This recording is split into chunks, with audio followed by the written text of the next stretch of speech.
to Time with Irbad Ibrahim. And tonight we have a very interesting discussion. We are discussing Ghana's judicial system. His Excellency the President, on the recommendation of the Judicial Council, and also the fact that a prima facie case was established against some 4 justices of the High Court, has ordered their suspension. Today we do a critical analysis of Anas Armiawa Anas's expose that eventually incriminated these justices and others, and what this means for the fight against bribery and corruption within the judicial service. You can't afford to miss this. We have a very intelligent and renowned legal practitioner to help us with the discussion. Stick and stay. I'll go for a quick commercial break. When I come back, we kickstart the program.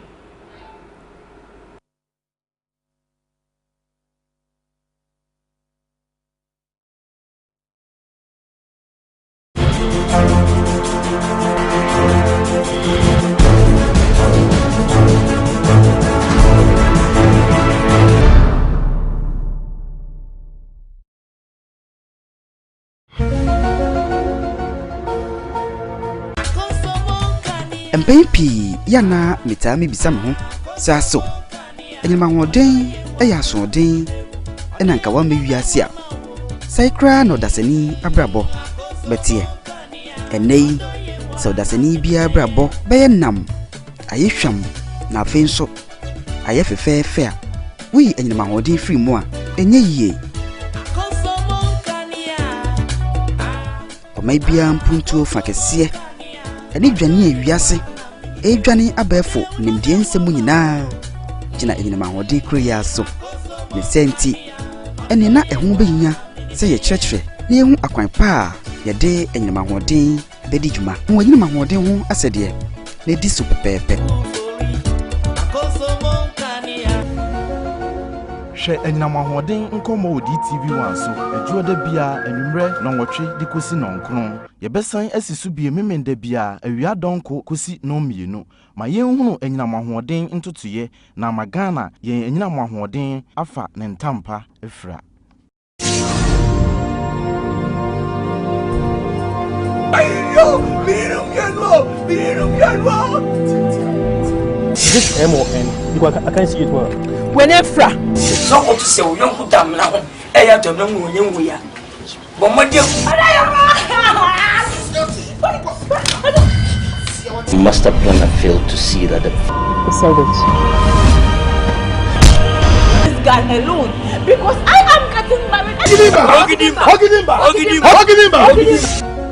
Kumawood Movies, showing on Wednesdays, Thursdays and Sundays at 7 p.m. to 8 p.m. and 9 p.m. to 10 p.m. on DTV1. No, wait. He said he wants to take me. Yes, 2 million naira. Just like that. Just because of ordinary belly. What can we pray? Biliki, I define. What you do now is go straight to the doctor's office and report to him before it gets too late. Now the thing where we went to before. I won't be a dead doctor, but I can't say, make I can't report. Doctor, what are you saying? get out of my office. Are you alright? No, I'm not. It is not fair. It is wrong. It is irresponsible. Are you serious? But is it that effective? Effective for? She said I'm pregnant. 40. that is impossible. That's what they give injection. Why are you shouting like a kid? Eh? Tommy, is this the first time of being injected? Is this my first time of shouting in this hospital? guys. You just say no be like no kill this. God forbid party, you know go better for who talk like. I swear to God. So you mean that a beautiful girl like this has AIDS? I'm not the one responsible for your assumption. Clinic Martyrs, showing on Tuesdays and Wednesdays at 6:30 p.m. on DTV1.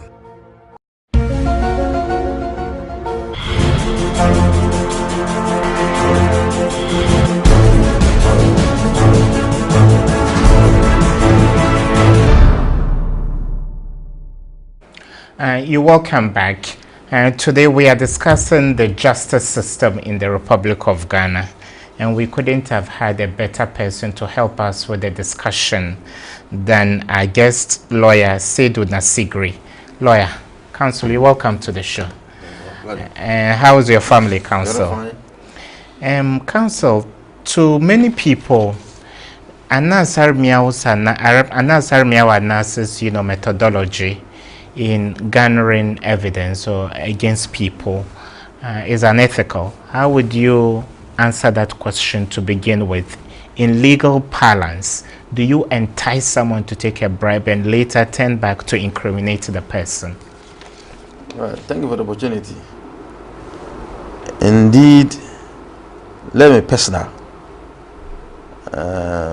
I have not been comfortable with the way he's alleged to have gathered information, because bribery is done from two parts, the giver and the receiver, and both parties, that is when there's evidence that that thing took place, are to face the law in the same manner.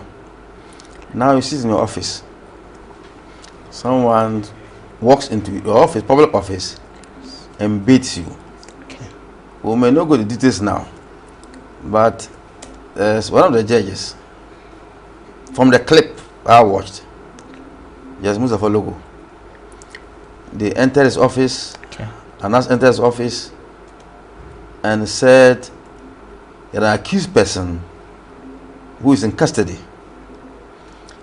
Then the judge told him, indeed yes, but the facts are clear that the complainant was not regular in court, and so the case has not begun at all. In that respect, ordinarily the accused person will be admitted to bail by virtue of the fact that the complainant is not regular or the prosecutor has not begun its case. And so worry not, your will be done. So such a person in going out, put some few CDs on the table and said, thank you for this good news. He went away. Every day this man is before, he was also dismissed. No, well, he's suspended.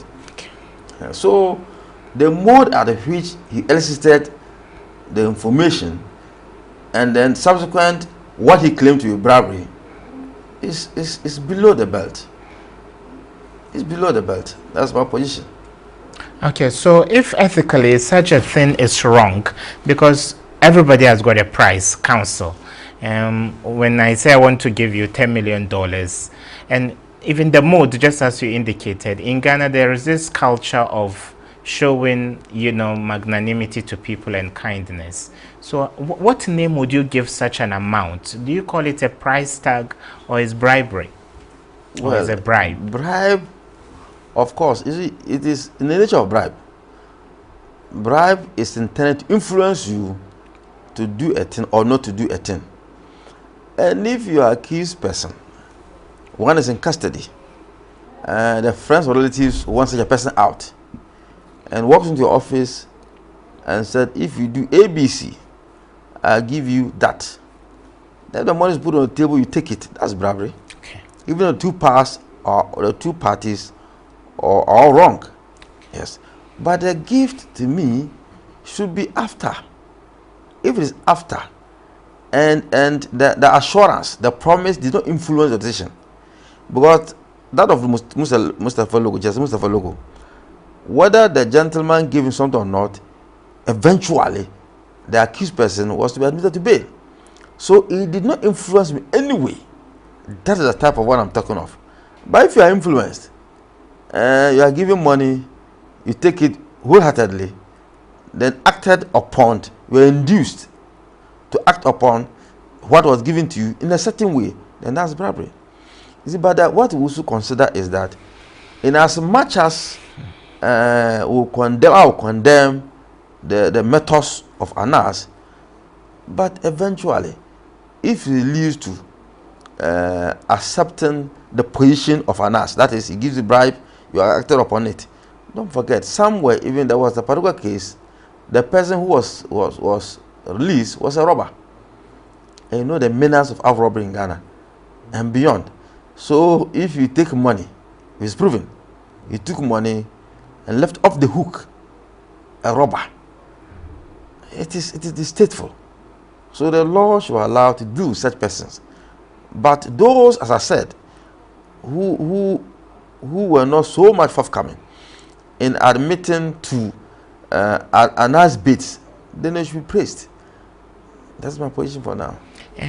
How do you define a contract? And in the case of bribery, should there be an offer and acceptance? And in the cases of the justices involved in this, imbroglio, was there anyone that rejected an offer of inducement similar to? Oh well, some refused. Are there good examples to give? Well, I can't produce offhand because it's a long time. I watched the clip, but some refused, and not even praised them for their refusal.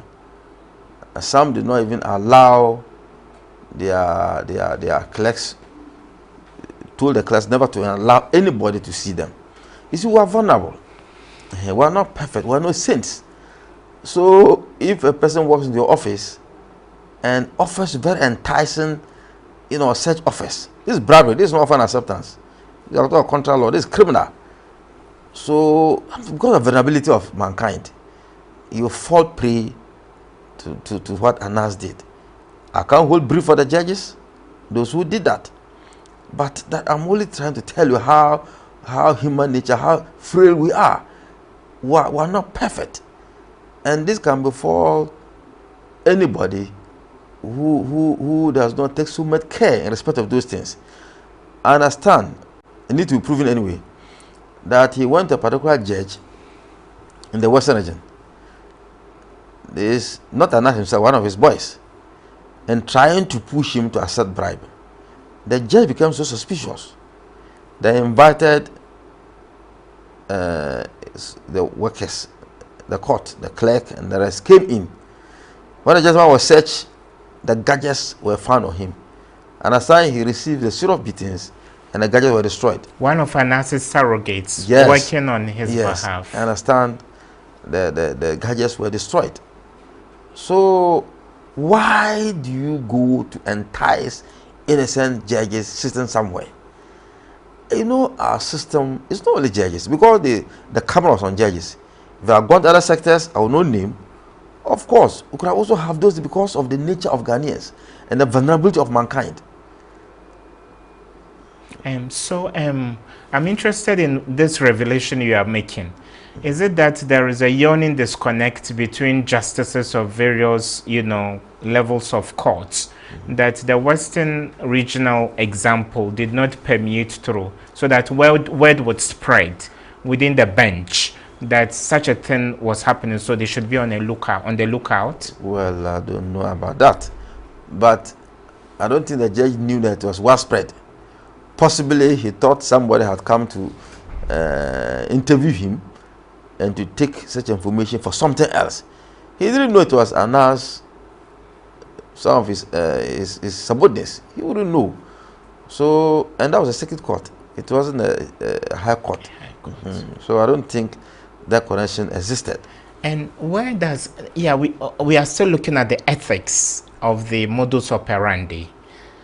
Where does Anas get its motivation from? Who funds some of these? Could it be that the state would want to pin down a certain group of people or an institution and would want to push money and intel gathering gadgets for this gentleman and his team to act as detectives when they are state detectives?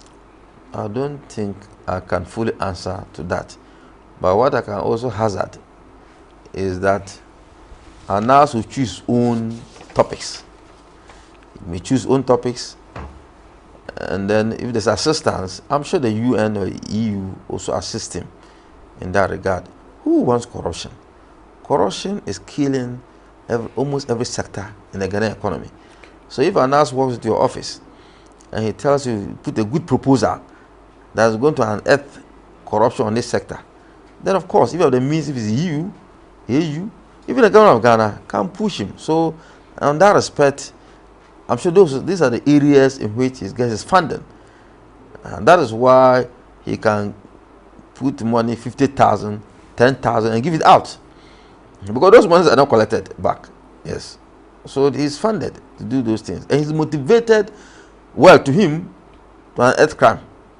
But corruption is indeed killing us. But aren't we, when I say we, the forces behind Anas, aren't we endangering his life and imperiling it for no reason when the BNI has got intel people, the CID, and other state, institutions that could as well take up this responsibility? Why pin such a responsibility on a gentleman, a citizen? I'm sure it's somebody who is doing that for him. He has chosen that field of investigation. And so he bears the whole risk. It's not the financial rewards that he's getting, but the risk, nobody chose that profession for him. And that line of investigation, nobody chose for him. So if he's risking his life for the good of all, but that's life. At least some are sacrificed for others. But I want to believe that that position is not imposed by anybody. That is the idea of investigating certain sectors of the economy. He chose himself and he gets the funding accordingly. What is the legal framework for investigative journalism? Because the role of a journalist is to find out information, to entertain, inform, and educate. But prying into people's privacies to the extent of enticing them to take a bribe, does it fall within the remit of accepted investigative journalism? Well, no, I don't know about the rules, the laws governing investigation. But what you should appreciate is that the privacy of the individual should not be unnecessarily invaded. But if he investigates a public officer, every day massive corruption is unearthed, every day put together, is for the good of Ghana. Take some of these judges. As I said, a robber will unleash a robber into the public. Possibly at the time he was arrested, he never killed anybody. They allow him to go free, he go kill 2, 3, 4 persons, even one person. Or he maims somebody. And you have taken your few cents into your pocket. Are you not doing the service to Ghana? So in that respect, if an nurse will unearth those things, some of us will have no problem. But my challenge is when the person even says he does not need anything from you, you put it down, he turns away, and every day he's in trouble for the rest of his life. And some of the judges, 60 years, 62 years, 63 years. He's worked his entire life as a judge for about 30 years at as a bench. And so if his life is ruined this way, that is where I have a problem or a challenge. But if genuine ones are suspended, I have no problem. We gathered information, snippets of information from the grapevine, that it wasn't only the judiciary that was under the scrutiny of Anas's investigative team. Potentially, Parliament was also put under scrutiny. So why pick and choose who to embarrass or disgrace? Well, this question, the best person to answer, I believe, should be Anas. But it's his choice. What is even the evidence that indeed he investigated Parliament? I don't have that evidence. So if he indeed investigated Parliament and decided not to expose Parliament, that is another case. But what you should understand is that if Parliament falls, Ghana has fallen so deep, but judiciary, just even some few who were caught in that net. So I don't know the reasons why, if indeed there were 2 investigations into here and there, judiciary and Parliament, then that's the right person to answer as to why he didn't bring that one out. Okay. We have an early bird. You've just sent us a message. When do you read messages? I've been watching, but I have not seen anything like that. Okay, you can join us via WhatsApp in the meantime, but later in the show, there will be a phone line for you to call into the show. Our WhatsApp line is 055 222 5911. I repeat, 055 222 5911. It is displayed onto your set. So from now, you can be sending your messages. Whatever questions or interventions you have, you can send, and we'll gladly read them. Counsel, still on Anas himself. Perhaps this could be the last question. How does he live? How does he keep himself and his family safe?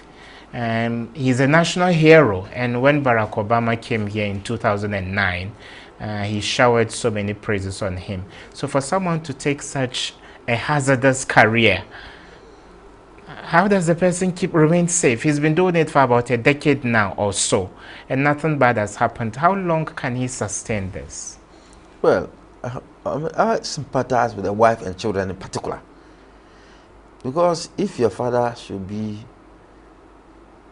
such a person and he cannot sit in a PTA meeting for you, the children, the wife cannot knock her chest and say, this is my husband. When they are finished from the local setup, Anas cannot go there. Unless, even if he goes there, unless he's disguised. Those who don't know him, he's a lawyer by profession.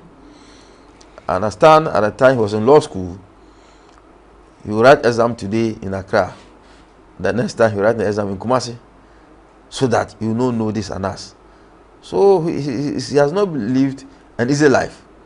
Of course, the rewards might be there, but it's a choice in life. I cannot do that. Maybe he might also be able to do that, but he's choosing it. So he should bear, I would say consequences, but he should bear the challenges associated with that. Anas has floated the idea that there is a blockbuster expose in the offing. Why do public screenings of some of these? Are these not investigative issues that should be channeled to the right quarters? Why raise billboards as if this was a movie premiere to disgrace people and keep people on tenterhooks, rather than asking them in camera why they did what they did with the needed judicial committee sitting on such cases? Why treat this as a blockbuster movie? Well, once again, I would say a choice. His aim, he says, is to expose and shame. So the biggest form of exposing and shaming is the billboards and showing the films on big screens, adverts. So to him, this is a modest contribution to the development of Ghana in terms of reducing corruption. So if he does this, of course, don't forget, at the time Anas brought out the video in respect of the judicial service, the judges, it wasn't easy even saying hi to a judge you knew very well, because who knows, a lawyer of course might not work for Anas, but somebody else who close to him might work and now go against him. You see, so Anas, as I said, his aim is to shame, and to him that's the way best he could do that. But see, when you're on the receiving end, assume it was you, because as I said, we are vulnerable. So if Anas put it on the table and you take it, to you it's not bribe, to you it's gift. Then he let the whole world think that you took bribe. To me, that's unfair. The best, as you said, should have been, of course, you have done investigation, you have seen ABC, they give it to the relevant agency. If for prosecution, it should be prosecuted. Or if it is very institution, if it's the judicial service, give the Chief Justice.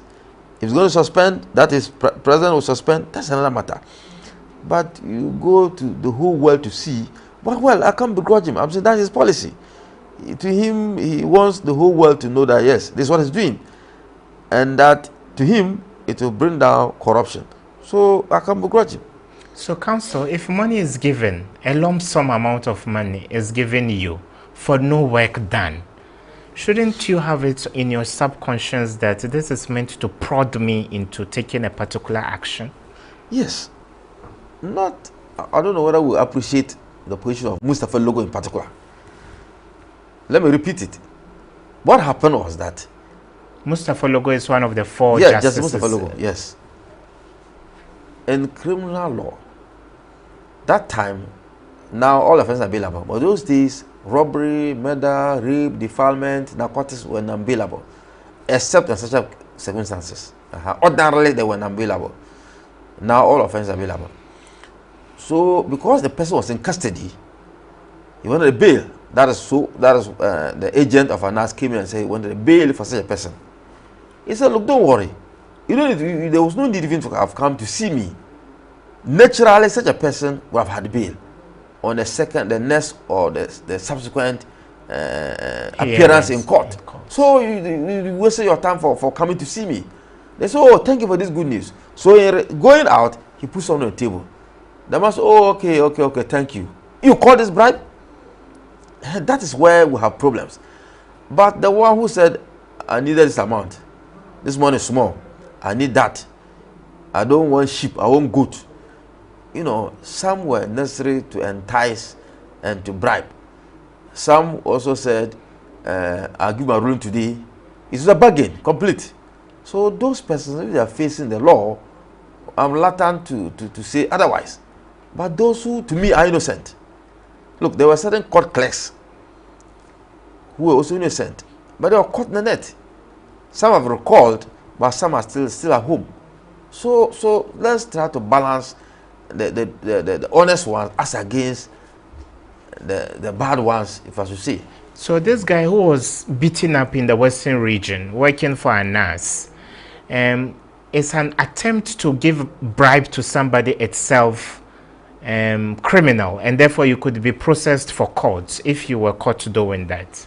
Yes, of course. It's an offense to induce somebody. So why should the whole nation be singing Alleluia or Allahu Akbar to what is an offense in unearthing another offense? No, but what you appreciate is that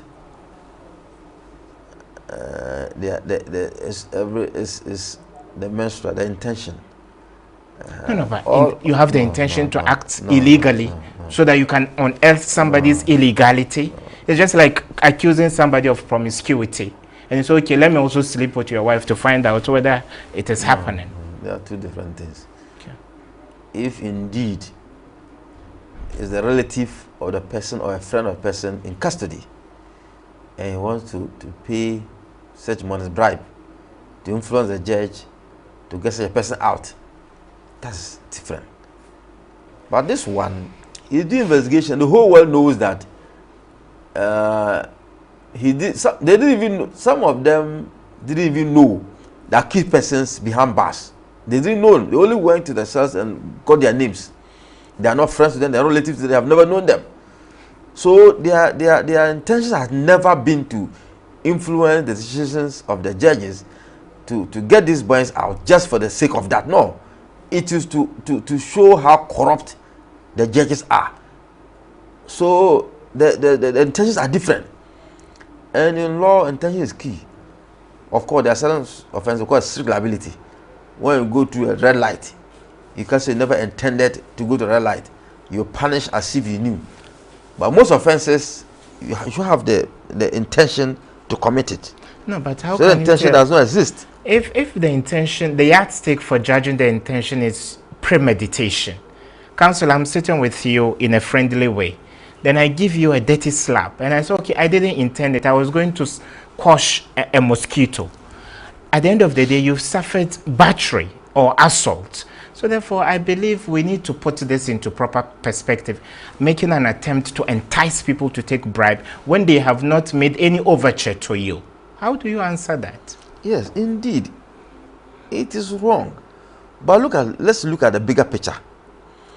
If judges are supposed to ensure that justice dispense, and then the very judges are the very persons who are ensuring that we don't get justice.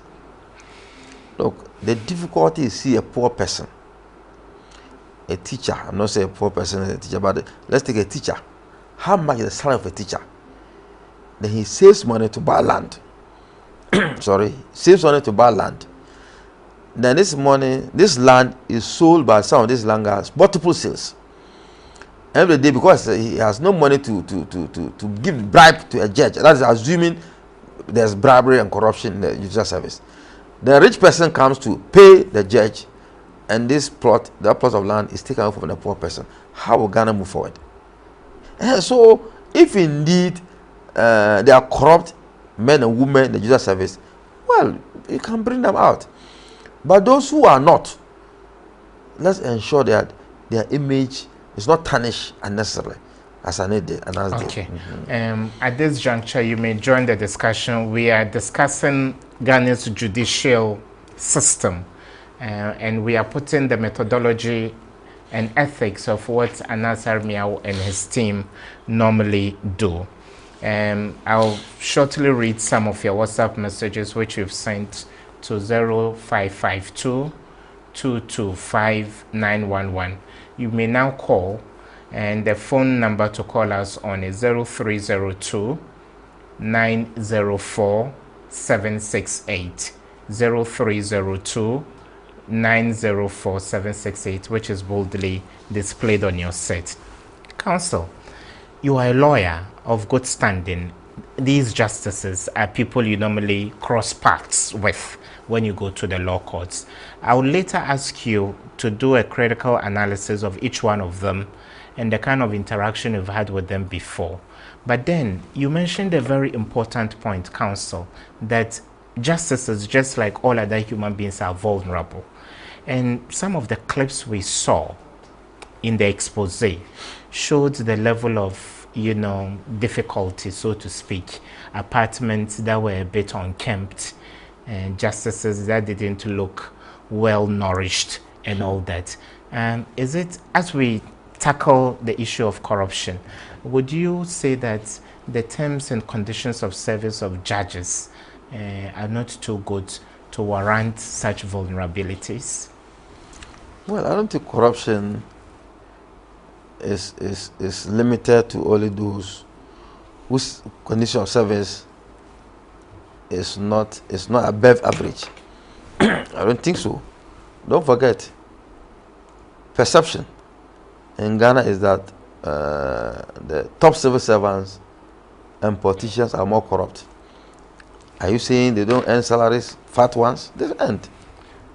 So I don't think it is the key thing. Sorry, I'll be cutting in from here. Hello, your name and where you calling from?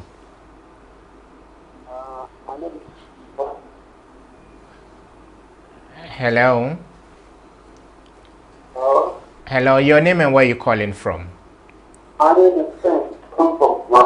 You calling from Kumasi. Welcome to the show. Hello? Yeah, I can hear you loud and clear. You can put off your TV set. I can hear you. You're on the show. You can make your point. Okay, sorry we lost him. Counsel, this message is coming from Dubai, a viewer from Dubai in the United Arab Emirates. And the person says, watching from Dubai, good evening, Mr. Irbad. Greet your guest for us. We are much grateful for this wonderful program. In fact, we are really enjoying it. Thank you very much. Then another texter says, my name is Linda. I love you all. She loves me and you. Yeah. And then this texter also says, is Anas Armiao announced doing the right thing? Another texter says, good evening to you, Irbad, and your guest. I don't think Anas's style of journalism will eradicate corruption. For me, I don't like his style, as it puts him in danger. And so I can only caution him to tread cautiously. This came from Monica in Navrongo. So 2 prompt questions. Is the methodology right? And I want you to look viewers in the eye and tell us candidly whether you would give it a clean bill of health. And over time, has his track record doing this yielded any significant results in the anti-corruption campaign? Well, his style I may not be comfortable with. But what is the result? The end of it. As I said, if at the end of the day it will bring the fear of God into some of the institutions, public institutions, is a good to the development, democratic development of Ghana. So I will not totally condemn what Anas does in respect of these investigations. I will not. As I said, I'll continue to say it. justices are so key to the development of Ghana. So if a justice, a judge, is so dishonest that he will disregard the evidence and substitute that by inducement, then we are in for trouble. They have to ensure that right thing is done. Look, you go to a court. Let me give an example. There's a case, and this case, they are robbers. They have been tried for robbery. Before the car is even robbed, they will call the buyer. I've seen this Toyota Land Cruiser, 2010 registration. Ask Kalahama, will you pay? Then the buyer, they will bug them before they pick the car. So such persons, if they are arrested, and some can kill. They are so violent they can kill. If such a person is arrested and before court, and a judge will take money and allow such a person to go out, then are we not in trouble? So if an NAS investigation will reveal indeed those judges who will do this, then I'm in for it. I see, it may go for innocent persons, those who committed no offense, and now to put the money on the table, and that's what he does. When he knows you don't want to take, he put it on the table. So almost all money that were put on the table, they ended up being suspended. You see, that is where I have a problem. Other than that, look, corruption is killing Ghana. Okay, hello, your name and where you calling from? I'm calling from Nigeria. You are calling from where? Nigeria. Nigeria. Okay, well, oh, sorry. And we had a caller from Nigeria. Council, I don't want gray areas. My director says it's a matter of right or wrong. Is a NAS's methodology right or wrong? And I give you my position. And as much as I have problems with the way he does investigation, but I'm comfortable with the result. The result restaurant, as I give you the example. Yes, we need to put the fear of God into certain persons, in certain institutions. If we don't do that, look, Ghana, bribery and corruption is part and parcel of our life. Of course, we will say gift giving is part of our culture. But you go to certain institutions, if you don't put money on the table, the right will not be done. That is if a public institution is paid for that purpose. Some will be even bold. I don't want to mention the names here. He will bold to tell, look, Febitoa, I put something for block also. So it's clear. It's as if you are amazing. So if you don't put fear into such persons. Okay, there's a caller. Hello, your name and where you calling from? Hello. My name is Afon from Nigeria. Okay, I'll call her from Nigeria. Welcome to the show. Yeah, thank you. Okay, you can make your point. Oh, okay. Council. What are the palpable results, just as you indicated, in the anti-corruption campaign we can find as a result of this, investigative journalism over the years? We saw the one on the borders. We saw the one at Ghana ports and harbors, police officers taking money through car windows and all that. What has been the net benefit of all of these to the anti-corruption campaign? Well, I cannot assess the net benefits. Of course, what I can only know is what I saw. But what you also appreciate is that deterrent is as important as fishing out or arresting the culprits themselves. So if what he did will deter some, and don't forget, it's reality in life that the what Anas did in terms of the judicial and other institutions, some or one or two may pick lessons from it and say, look, I don't need it. I don't want to be picked up by Anas. I know a person who had applied to be a judge. Then when Anas clips went aboard, he said, look, he will not be a judge again.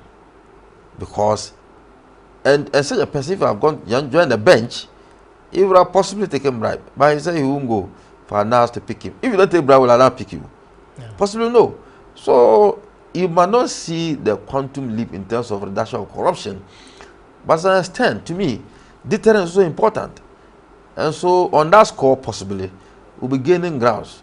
And I cannot quantify in real terms what is the reduction, because I'm not in the corruption institutions. Okay. You may send your messages to 055 222 5911, or you may call us on 0302 904 768. Counsel, there is a message. The texter says, "Hi, Mr. Earbite. I'm Isaac. You are doing a great job. Time's up. Anas is doing a great job by exposing these corrupt officials. You should do more. Ghanaians are tired of lies." Counsel, how many, you've mentioned Justice Mustafa. How many of the 4 justices do you know? Do you know Justice Quest? And what can you say about his integrity? No, I don't think there's any need for me to go there. No, but you can share. Because, some Ghanaians have even said some of the names that popped up sat on their cases. And they didn't understand the trajectory of the rulings. So they would rather call for a recall of those, cases. Well, what we should understand is that human beings, as we are, ruling or judgment goes this way or the other. So possibly some of them, because they lost, they think that they lost because of the influence or somebody, the other party, and so might have induced the judge to act in another way. I don't think it's wholly true. Nobody is pleased when he loses. Very few persons will think that they have a bad case. Very, very few. He comes to you, he thinks he's right, particularly civil matters, on land issues. He buys land from Mr. A. Mr. A will convince the one who bought the land that he had his great-grandfathers fought for the land, and that he sold that part of land to a particular person. That person has not finished paying, and so you return his money to him. You start building, another person will come in and say, look, I bought it from Mr. A, I paid all. Then you go to court and be litigating. So every day, both might think they are right, but when the evidence are put together, you bring a fast facts, you need evidence to support your facts in order for the judge to make a determination one way or the other. So if it goes one way or the other, you might sit somewhere and think that the judge might have taken money. It's not. It's based on the evidence. So if you don't have your evidence, you fall apart in court.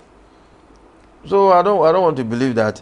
I don't think it is fair to say said judges all their decisions were based on inducement. I don't think so. Sorry, counsel. Hello, your name and where you calling from?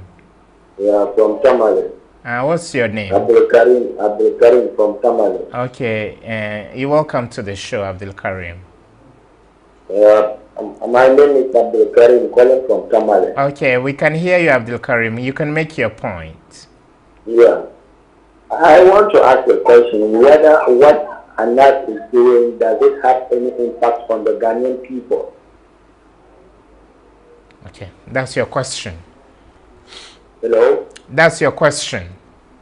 Yes, please. Okay. Because like we watch telling and they show police who took bribes from the main traffic center in the Tamale here. But those guys still come to work.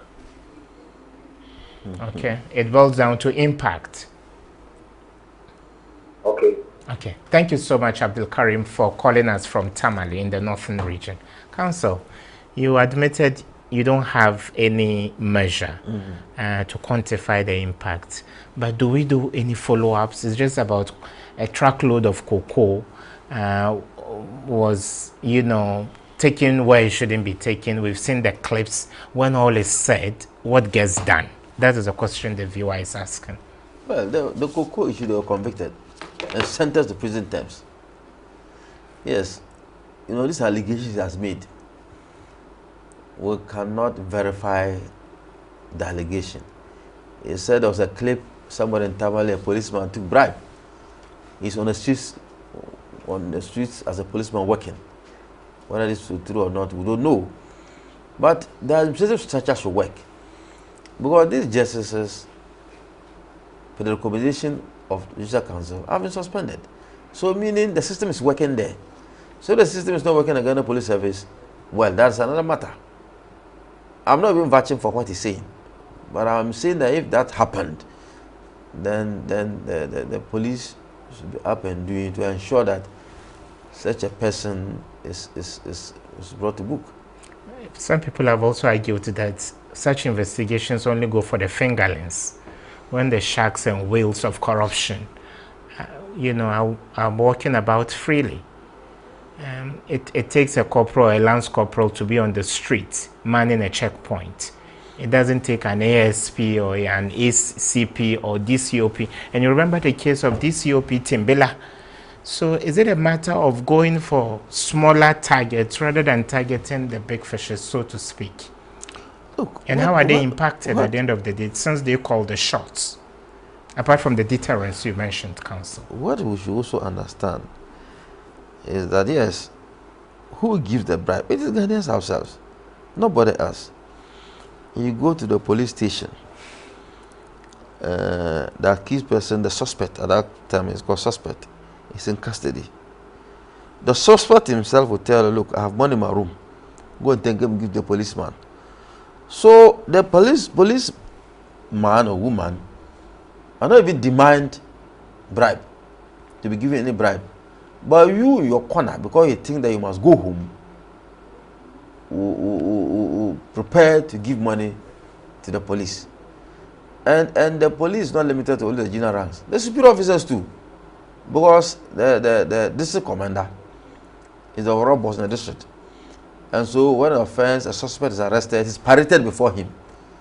And so, look, there are some contractors who are taking upon themselves to move to police stations. When anybody is in trouble, they will look for him. Then he will charge them. Whether he gives the police or not, we don't know. Then he will go and ensure that this is a person admitted to be at the police station. So we should not, sometimes we should not blame the institutions alone. Blame ourselves. Look, you want your child to get to a particular school. The system does not pick, the admission system does not pick your daughter or your son. You want to pay bribe to influence such a person to get admission for your daughter or your son. Why not blame yourself? You blame only the one who receives. You are as guilty as the one who receives. You go to DVLA, you want to pay money to fast track your process. You are as guilty as the one who receives. So in totality of Ghanaians have seen bribery to part and parcel of us.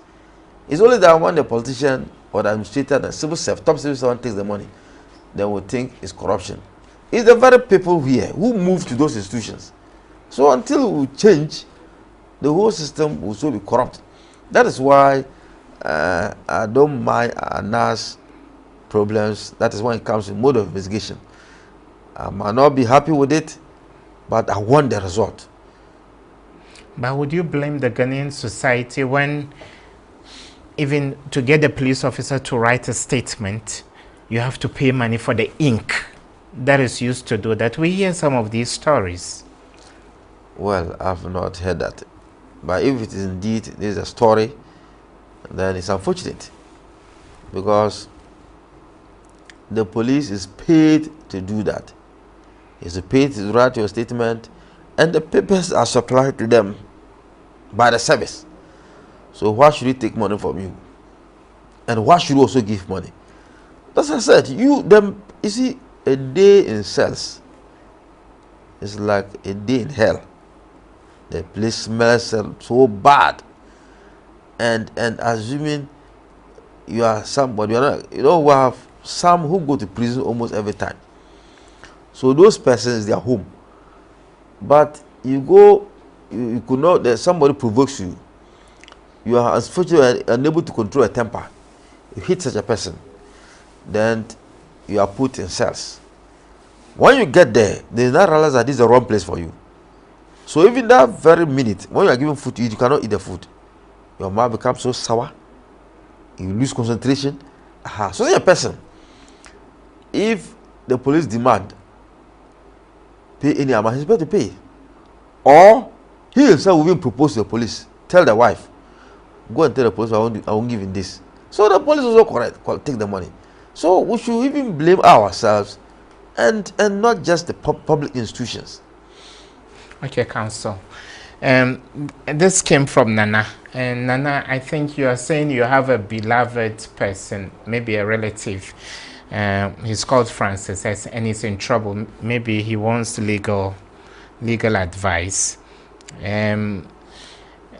This is another message. Mr. Irbad, I don't think Anas's methodology is totally wrong, even though there are some of his investigative methods that do not seem good. But I think he always stands to defend all his actions in the law court. So we should support him with our prayers. Do you agree? Yes, I agree. I agree. As I said, even in civil matters, you see, our investigations were on criminal matters, criminal court. So if you have criminal matters, the liberty of individuals is at stake. And so the individual is prepared to pay anything against freedom. But as a murderer, there's a case I came across. This gentleman, his own nephew, they had a misunderstanding. The nephew went away. An hour later, he took a knife, chased the nephew into a gutter, and stabbed him to death. So, how much money should influence to release such a person? Yes. So, if such a person, such a judge, if indeed, I'm just giving a scenario, if a judge should release such a person because of monies given by Anas and subordinates, and such a person suspended, will I mind? No. I'm talking of the innocent persons who have fallen prey to Anas tactics and methods. I sympathize with them today. Some have been dead. Some of the judges died. And some of the accused judges are dead. Yes. Somebody died because of shock. He has lived as a judge for about 20-30 years of his life. Then he never expects such a thing. Of course, it can break him down. They're all men and women. And that is why some are gone. Counsel, you mentioned the conditions in our cells. There are times we hear that people are put on remand and they remain behind counter in the cells for 2-3 years. Some are even at Nsawam, and their dockets have been shut. Nobody can trace their cases because someone went on a sabbatical. Are there people in detention that don't deserve to be there? And what can we do? Lawyers, civil society, the larger society. What do we do to right some of these wrongs within our judicial system? Okay, fortunately, Justice for All program that is instituted managed by the Judicial Service is doing very great, wonderful work in that regard. Of course, indeed, some accused persons have been on remand for a number of years or months. Justice of All program sits in the prisons and try the said persons or grant them. Some are even admitted to bail, some are discharged, and so it's helping that cause. It's true. If that is why Justice Doche, Supreme Court judge, is pushing that the judges, particularly Circuit Court judges, should admit a lot of them to bail. Because if you don't admit him to bail, the place is choked up. The investigator might not, he's on transfer. The new investigator has not gone for him. He goes for him today, the next adjournment, which is maybe a week or two, he does not go again. So why not admit such a person to bail? then he can come from home to court. Some are also on bail already, they cannot fulfill the bail conditions. Because if you commit serious offense and the court say it, justify, you need to justify. Meaning you need a property, mostly landed property, value as so and so. So if you cannot get such a thing, you can't fault the court, you can't fault the judges, you can't fault anybody. You are unable to fulfill it, the bail conditions. But even there, you can come back to court to vary it, variation of a bail condition, and the judges are prepared to vary it. But you should also appreciate that offenses are robbery, murder, defilement, a child 3-4 years. There's the police bring such a person to court. There's evidence of blood stains on the kids, blood stains on the man. Then he admits such a person to bail. It will be risky on his part to go home. So he should be detained a bit while the family and others around will cool down their tempers. So sometimes it's better such a person is behind for some time. You might think the sister has forgotten of him. No, for a good reason. And sometimes the complaints will not appear. There's a case I saw in court. There's a child of about 6 years was defiled by a teacher.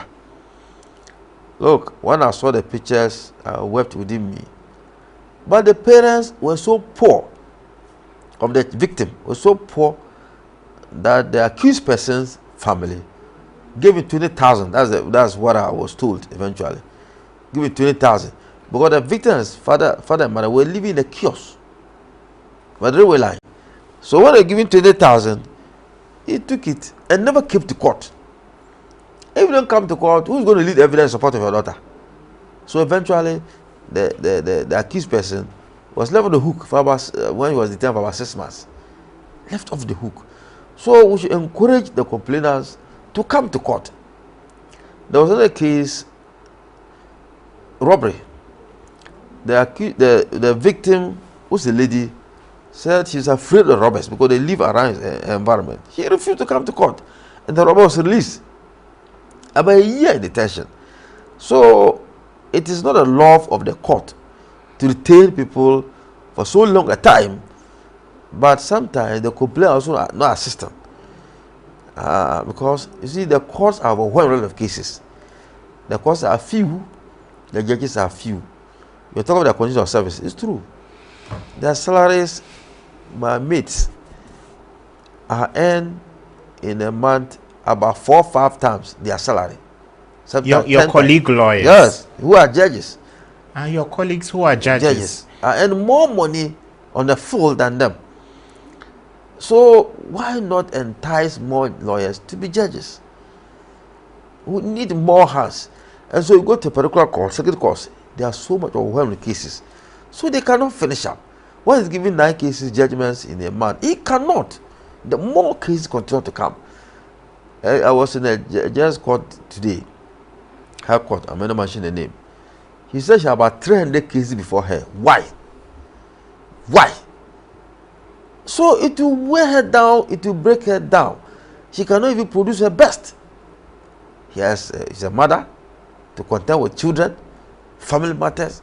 He cannot. So you need more hands. And as I said, look, you are saying some of the offices, my offices are bigger and better than some of the judges who are even superior court judges. So what will be the incentive for lawyers in good standing? Because you must have served for a number of years before you qualify to be called to the bench. No. What would be the motivation for you to... So if he's not paid well, even Attorney General, we are also our colleagues, their salary is not much. If you compare the salary to a teacher, a doctor, and those things, you will say it is high. Sorry, there's a caller. Hello, your name and where you calling from? My name is Ismail. I'm calling from Kati. You calling from where?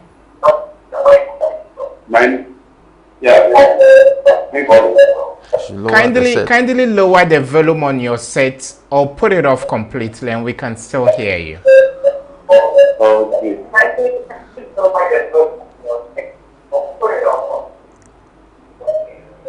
okay now? Yes, your name and where you calling from, you said. My name is Timothy, calling from Saturday.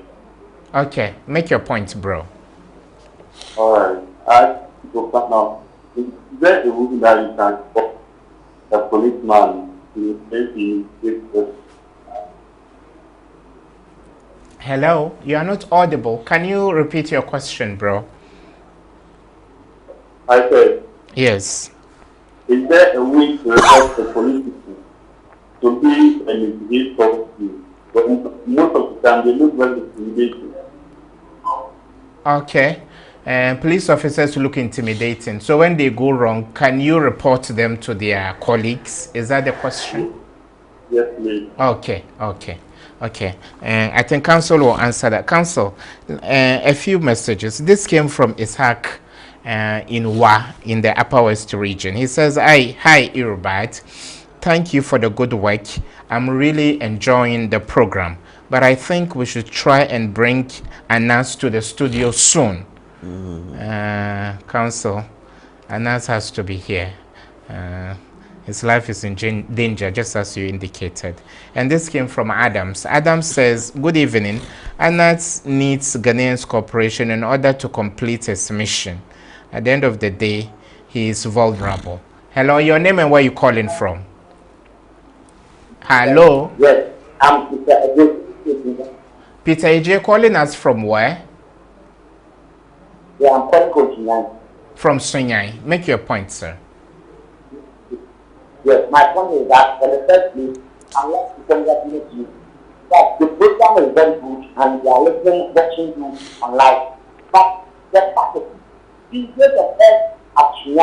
The police should come at the roadside and they are using the capacity of trying to get them all those things money from earth. Whereby they are having all the necessary documents. Sometimes they say you don't have a road safety and then you have the driving license. If you have a number plate, all right. So in this case, you have helpers out the espionage. When you are not releasing the money to them, they will even arrest you and they lay you out of contact. Then maybe you are ahead of going to do your work. Okay. So that's the big problem here. Thank you so much. Thank you for calling us from Sunyani. Police extortion. How widespread is it? Have you heard of any case where police officers have been brought to the courts for extortion? Is PEPS ready to punish its own when police officers go wrong? Well, I don't have the facts readily in respect of that, but I have police officers who are before court for robbery.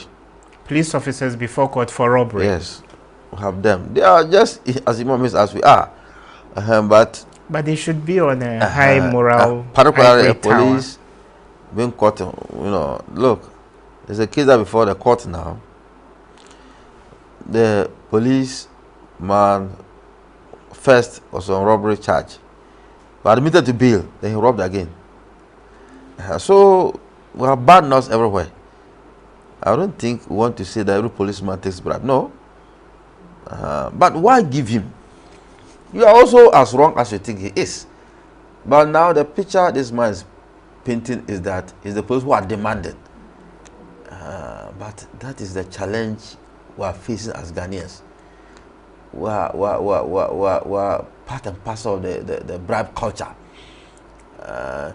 When the policeman says put on helmet, the law said carry a helmet. It's for your own good, but you will not put on helmet. There was one time a younger brother called me that he was arrested by the Cantonment police. I said, did you put on helmet? I said, yes. I rushed there, I told the police, release my younger brother. The policeman said, Lord Nyabutre, that my younger brother, yes, had a helmet, but has no license. And the motorbike is not licensed. So you can see the mess I went through. So the police will arrest you, not based for nothing. Most of it are not. Yes. There's a reason why you are picked up. So if you do the right thing, your motorbike is registered. You have a license to ride a motorbike, not a car license, so motorbike. You are put on helmet. The police, what will you do? He will stop you. All the documents are set. You are allowed to go. But we are not prepared to do the right thing. Insurance, we spy, you don't go renew. driving license will expire, you don't want to renew it. Of course, the police will stop you. It will frustrate you. And when you go to court, the penalty units, you may pay 700 cedis, 400 cedis, 500 cedis. The police will give you 10, you will allow you to go. So sometimes we give them readily than the police might be asking you. But if you compare the money you may pay to court to state and the time you waste, so you are prepared to give you anything else. So if you do the right thing indeed, he cannot ask you for money. Counsel, in conclusion, you are a participant, you are an insider in terms of our judicial system. You went to law school, and this is how far God has brought you. What are some of the reforms you would want to see? Because the image of the judiciary has been badly battered by Anas's expose. What are some of the reforms, like non-custodial sentencing and others, you would recommend? A few of them, then we call it a wrap. Non-custodial sentence in particular, because petty stealing, he steals a mobile phone, then he'll go to jail for about 10 years. Because we have two types of robbery. We have the first one, which is force, but no weapon, no offensive weapon is used. The minimum is 10 years. But if you use a pen, a knife, a gun, the minimum is 15 years. So you can imagine, he's trying to take a pen from you, mobile phone from you, and he's giving 10 years. So if such a person will be given community service, or that's even violence crime, but you are asleep, he comes to take the car battery of your car, that one, you should give him community service. He's not violent. If violent crimes, robbery, defilement, those, but these petty offenses, assault, verbal assault, you should do community service instead of putting custodial sentence. Because some of the stealing, the law is that such a person must at least a custodial sentence. This is the main reform that everybody is yearning for, not just lawyers, but even the judges. They are not happy putting people behind bars, no, but they only apply what the law provides. Okay, counsel. All too soon, this is all time will permit us. We've been discussing Ghana's judicial system with lawyer Seydou Nasigri. And lawyer Seydou Nasigri has been quite gracious to cover enough grounds. Counsel, thank you so much for making time. Welcome. And to you, our viewers from around the world, thank you for making time to watch today's edition. So we come your way tomorrow at the same time on the same channel. Good night and stay blessed.